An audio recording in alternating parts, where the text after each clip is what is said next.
सोमनाथ ज्योतिर्लिंग ने आक्रमणों और विध्वंसों के बावजूद सनातनी आस्था को जीवित रखा। यही वो स्थल है जहां महादेव ने चंद्रदेव को श्राप से मुक्त किया। विदेशी आक्रमणों के बाद भी मंदिर का पुनर्निर्माण हुआ और आस्था कभी नहीं टूटी। और आज हम स्वाभिमान पर्व मनाते हैं, जो कि अडिग विश्वास और भारत की जो गौरवशाली परंपरा है उसकी प्रतीक है, उसकी वानगी प्रस्तुत करती है।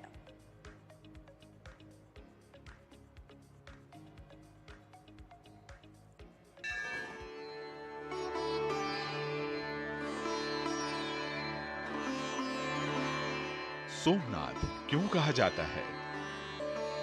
वेरावल और गुजरात का पश्चिमी सिरा, ये है पवित्र प्रभास क्षेत्र, अरब सागर के किनारे स्थित, और यही है सोमनाथ। प्रथम ज्योतिर्लिंग शिव पुराण, स्कंद पुराण, श्रीमद् भागवत पुराण में सोमनाथ की महिमा का वर्णन है।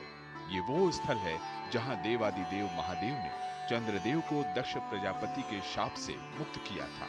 इसलिए ज्योतिर्लिंग को सोमनाथ के नाम से जाना जाता है। ज्योतिर्लिंग और शिवलिंग में अंतर। शिवलिंग की स्थापना की जाती है और वह मानव निर्मित है, लेकिन ज्योतिर्लिंग स्वयंभू होता है। देश में 12 स्थान ऐसे हैं जहां शिव ज्योतिर्लिंग के रूप में विराजमान है।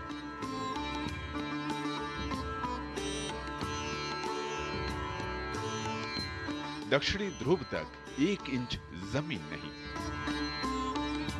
यह आश्चर्यजनक है कि सोमनाथ और दक्षिणी ध्रुव के बीच कोई द्वीप, देश या इंच भर जमीन का टुकड़ा नहीं है।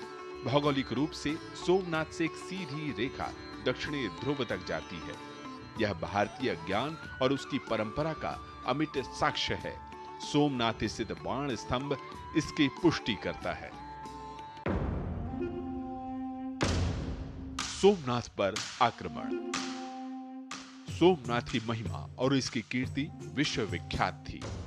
प्रमुख समुद्री मार्ग पर होने की वजह से ये विदेशी आक्रमणकारियों के निशाने पर हमेशा से रहा। सबसे ज्यादा विध्वंस महमूद गजनवी ने साल 1026 में किया था। मंदिर तोड़ा, श्रद्धालुओं की हत्या की, ज्योतिर्लिंग खंडित किया। लूटपाट और दमन का यह चक्र जारी रहा। इतिहासकारों के अनुसार सोमनाथ पर कुल 17 बार हमले हुए, जिनमें से 6 बड़े हमले शामिल हैं। सनातनी आस्था का जीवंत प्रतीक। आतिताइयों के जुल्म के आगे सनातनी आस्था कभी नहीं टूटी और न ही झुकी। हजारों साल के अत्याचार को भारत ने अपने अडिग विश्वास से पराजित किया। प्रतिहार राजा नागभट्ट, चूड़ासमा राजा महिपाल, राजा भीमदेव, राजा भोज, अहिल्याबाई और स्वतंत्र भारत में सरदार वल्लभ भाई पटेल ने मंदिर का पुनर्निर्माण कराया।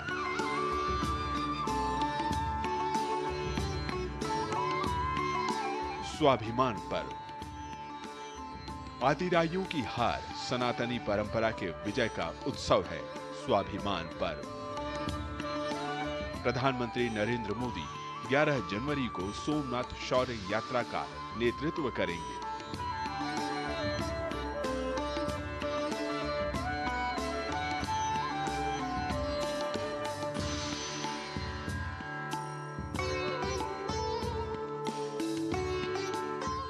इसके अलावा वर्ष भर अनेक कार्यक्रम होंगे जो सहिष्णु भारत, लोगों के धैर्य और अजेय स्वाभिमान का गौरव गान करेगा।